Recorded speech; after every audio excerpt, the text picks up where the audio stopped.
2 hari lalu, hari Sabtu, ada aktivitas Pak Dr. Alo bersama ada rombongan melakukan serobotan masuk ke lingkungan rumah sakit dengan menyampaikan bahwa dia adalah direktur, kemudian langsung memerintahkan membongkar beberapa skat alur pelayanan jalan yang sudah kita bangun, kemudian langsung masuk lakukan juga penyampaian langsung kepada semua tenaga kami, dan juga ada pembongkaran juga yang dihentikan proses pembangunan. Ada sedikit intimidasi yang disampaikan juga oleh anggotanya. Ini terkait dengan SKPLH Gubernur yang lagi marak di medsos, lagi tersebar. Saya harus sampaikan bahwa yang pertama, sebagai pimpinan dan bawahan di pemerintahan Provinsi Papua, Bapak PLH belum pernah memanggil ataupun menyampaikan terkait itu.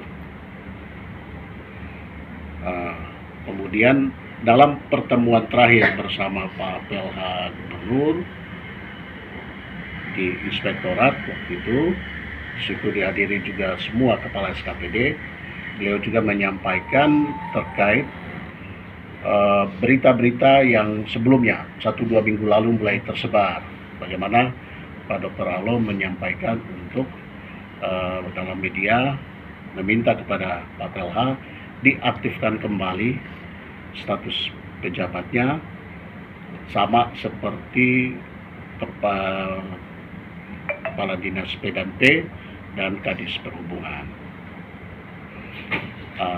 Terkait hal itu, Bapak PLH Gubernur juga sudah sampaikan kepada saya bahwa Pak Dokter tidak usah melakukan respon terhadap media yang sedang berkembang, karena kami juga sedang memproses dan mempertimbangkan terkait rekomendasi KSN kepada pemerintah provinsi terkait dengan Bapak Alo. Nah, dalam kasus ini, kalau saya Direktur RSUD Jayapura disamakan juga dengan pejabat yang 2 yang lainnya, tentunya beda. Ya, tentunya beda. Dan itu dipahami oleh juga Bapak PLH dan pejabat, bahkan BKD juga. Semua mereka mengerti terkait ini. Kenapa beda? Karena Kadis P&P dan Kadis Perhubungan itu status mereka adalah PLT. Kalau status saya adalah pejabat definitif, direktur definitif. Mengapa demikian saya sampaikan definitif? Saya sudah melalui proses sesuai dengan aturan mekanisme kepegawaian, aturan mekanisme dalam proses memberikan jabatan, yaitu sesuai dengan aturan KSN dan aturan lainnya. Nah, ini dibuktikan dengan saya telah mengikuti Jovit. Jadi pertama saya dilantik bulan bulan Agustus, tanggal 19 Agustus di Gedung Negara. Kemudian ada rekomendasi, ada surat dari KSN kepada pemerintah Provinsi Papua, dalam hal ini kepada Bapak Gubernur, untuk mempertanyakan terkait pencopotan Bapak Dr. Alo. Maka dari Inspektorat telah melakukan kajian dan juga mendatangi rumah sakit untuk melihat beberapa pertimbangan-pertimbangan yang menjadi dasar dari Bapak Gubernur. Dan itu sudah disampaikan kepada KSN. Nah, rekomendasi KSN adalah bahwa saya harus mengikuti Jovit, kemudian harus dilakukan pelantikan. Maka pada tanggal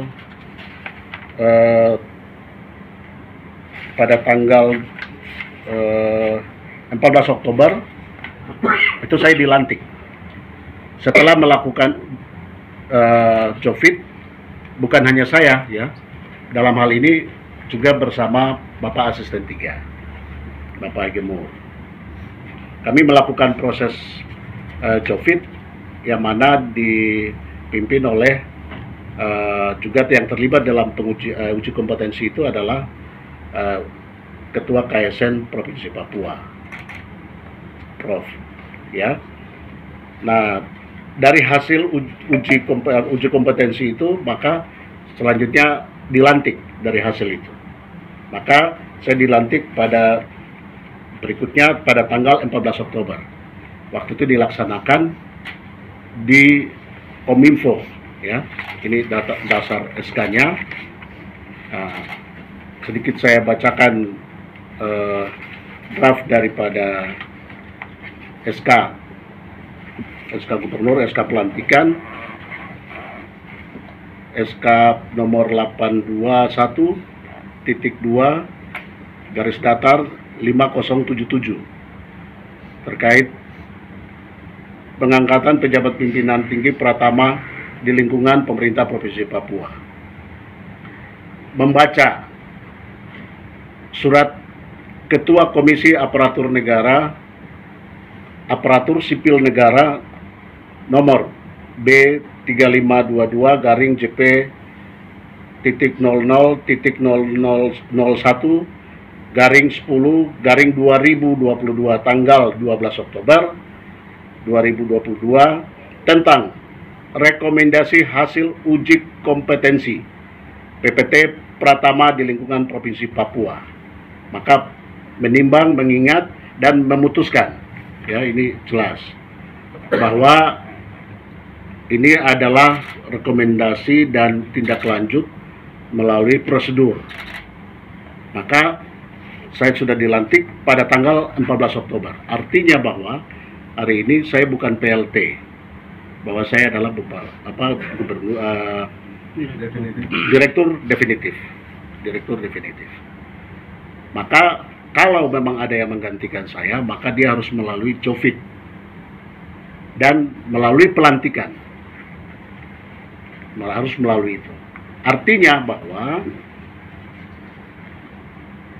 pengangkatan pelantikan saya di Gedung Negara itu sudah diperbaiki, ya. Hasil rekomendasi KSN itu sudah diperbaiki dan tanggal 14 Oktober saya sudah dilantik. Sedikit saya menyampaikan ini kenapa?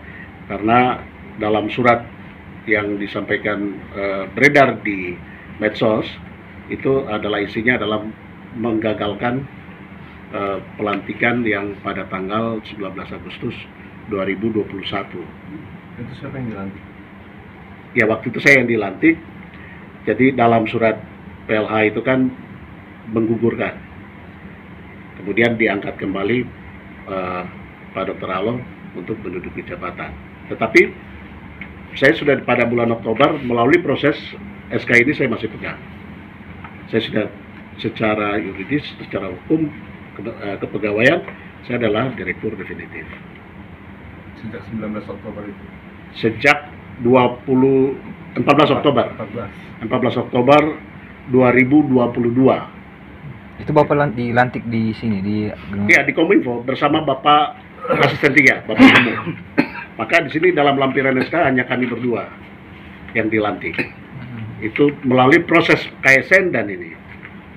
Nah, yang sedikit dipertanyakan dan saya akan menanyakan kembali ke komisi adalah terus yang kami lakukan JOVID dan pelantikan itu ilegal? Tentunya tidak, ya. Jadi ada manuver-manuver yang juga dibuat. SK-SK semua sudah jelas dan ada beberapa keganjilan yang isi di dalam ini sangat tidak sesuai, tetapi nanti itu bagian yang memiliki kompetensi mereka akan melakukan telah. Sampai saat ini saya belum pernah dipanggil oleh Pak PLH Gubernur, tidak pernah disampaikan, bahkan serah terima jabatan pun belum ada sama sekali. Iya, sehingga saya sangat menyayangkan sekali sikap Pak Dr. Aloh yang masuk begitu saja dan menyampaikan di jalan-jalan bahwa saya adalah direktur, kemudian menyuruh, mengintimidasi, kemudian membongkar dan sebagainya. Ya, ini saya pikir adalah sebuah sikap penyerobotan.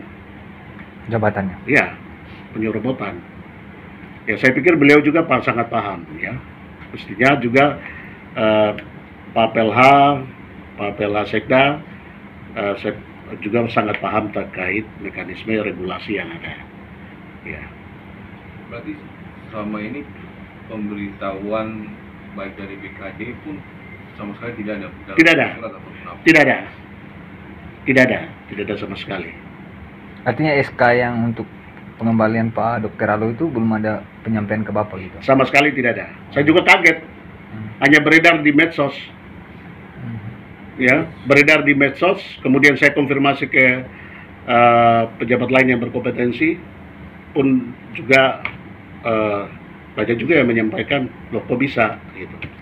Oke lah, nanti itu saya akan sebagai bawahan, saya akan menunggu Pak PLH Gubernur untuk menanyakan terkait surat yang beredar di medsos. Soal aksi yang beberapa hari lalu itu, pengerusakan itu, mungkin kronologisnya seperti apa Bapak? Arti kedatangan mereka itu? Ya, mereka datang dengan begitu saja dengan mobil, kemudian di jalan memerintahkan portal harus dibongkar, kemudian arus lalu lintas yang kita sudah atur untuk kendaraan warga masuk keluar, kemudian jalur khusus untuk gawat darurat, ini dibongkar semua.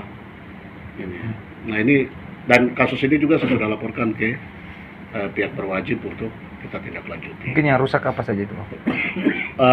Portal-portal untuk jalur itu di depan UGD itu. Itu siapa yang bagi jalan? Ya. Siapa Yang yang bisa membongkar. Ya, menurut informasi yang saya dengar dan Supervisor Pak Alo? ya kurang tahu. Tapi yang jelas dia datang dan sempat ada yang menyaksikan bahwa dia memerintahkan untuk membongkar semua. Klaimnya Pak Alo apa? Ya, dia mengklaim bahwa dia adalah direktur. Sementara Bapak tetap bahwa berpatokan pada SK pelantikan itu ya, bahwa tetap. Ya, saya adalah direktur definitif. Ya. Kalau dia mau menggantikan atau apa, silakan ikut Jovit dan pelantikan. Harus ada prosedur. Siap mengikuti prosedur. Jovit ini apa tes? Jovit itu uji kompetensi Oh, uji kompetensi. oleh Komisi KSN. Nah, jadi saya pun mengikuti semua proses itu secara administrasi. Maka mestinya kalau saya PLT, saya tidak memenuhi syarat itu, jangan tunggu sekarang. Waktu pengembalian P dan perhubungan itu sudah dikembalikan, termasuk Pak Alo ke Rumah Sakit Dok 2. Ya, secara aturan silakan kalau untuk dia sebagai pejabat eselon 2 yang dinonjolkan, kemudian sebagai haknya ke SKPD lain silakan. Itu ranahnya gubernur untuk menempatkan dia. Tetapi kalau masuk ke Rumah Sakit Dok 2 itu sudah fatal, karena saya sudah mengikuti semua regulasi aturan KSN dan saya sudah dilantik resmi melalui proses pelantikan. Saya sudah mengikuti proses Jovit bersama Pak Asdua, sudah mengikuti tes itu, tes wawancara, makalah, ya, kemudian tes psikologi. Nah ini kita sudah ikuti. Hasil dari itu yang kemudian kami dilantik. Itu sebelum 14 Oktober jabatannya Pak Dira apa? PLT? 14 Sebelum 14 Oktober. ya. Maka setelah itu jabatan saya untuk RSJ diperbolehkan untuk dilelangkan. Itu rekomendasi KSN. Karena saya sudah definitif di Rumah Sakit Dok 2. Nah, sebelumnya itu RSJ belum bisa melaksanakan lelang jabatan karena status saya belum definitif. Masih PP. Ya. Jadi maka didefinitifkan dengan proses tadi. Nah, di RSJ diizinkan oleh Komisi KSN untuk mengisi jabatan. Kenapa mengisi jabatan? Karena saya sudah definitif di sini. Maka lelang jabatan dilakukan dan Dr. Emma hari ini adalah direktur definitif. Dia bukan lagi PLT. Oh, status dia sudah berubah di sana. Iya, dia sudah ikut lelang. Proses lelang ini diizinkan oleh diizinkan, direkomendasikan dan dilakukan oleh Komisi KSN. Gitu. Berarti Bapak ini Maka tempat kekosongan di sana dilelangkan dan diisi oleh Dr. Rema hari ini. hari ini Bapak. Iya, Itu terhitung sejak tanggal berapa Dokter Rema itu menjawab? itu setelah kami itu waktu itu pelantikan ada satu kali yang bersama Dr. Rema itu. Oh iya. Ya saya lupa. Berarti dia dilantik waktu itu bukan PLT tapi jadi definitif. Ya? Iya definitif. Dia sudah definitif karena dia mengikuti proses lelang jabatan dan masuk layak, akhirnya dilantik. Karena itu tadi jabatan sana Kosong. direktur sudah kosong karena saya sudah didefinitifkan di sini. Itu. Pak Dir masuk ke sini bulan apa ya? Dengan jabatan PLT. Bulan Agustus 2021. 2021 dengan Iya. dengan status PLT. Iya. Tapi 14 Oktober 2022 langsung dilantik. Iya, karena saya sudah mengikuti prosedur sesuai dengan ini. Sebenarnya apa namanya dalam proses itu sudah kita ikuti semua. Jadi saya sangat menyayangkan sekali sikap Pak Dr. Aloh dengan arogansinya datang di hari libur, hari Sabtu, kenapa tidak datang hari-hari kerja? Kemudian tinggal main suruh-suruh di pinggir jalan. Gitu. Ada komunikasi dengan beliau? Tidak, tidak ada. Atau mungkin minta ketegasan dari penjabat gubernur untuk mempertemukan keduanya? Ya, itu yang langkah berikutnya. Langkah berikutnya. Kita akan. Jadi saya masih menunggu juga sebagai pimpinan PLH Gubernur untuk bertemu beliau. Jadi media-media yang dulu berkembang di medsos dengan menyebut nama saya dan sebagainya, emang saya tidak mau merespon karena proses ini sudah jalan, itu kan tidak mungkin itu. Tidak mungkin. Ya. Maka hari ini saya lebih transparan menyampaikan ini supaya publik masyarakat juga tahu. Ya. Bapak soal yang pengerusakan itu lapornya ke mana? Kami sudah laporkan ke Polda. Ke Polda. Ya? Ya. Oke. Nah, Saya bisa ini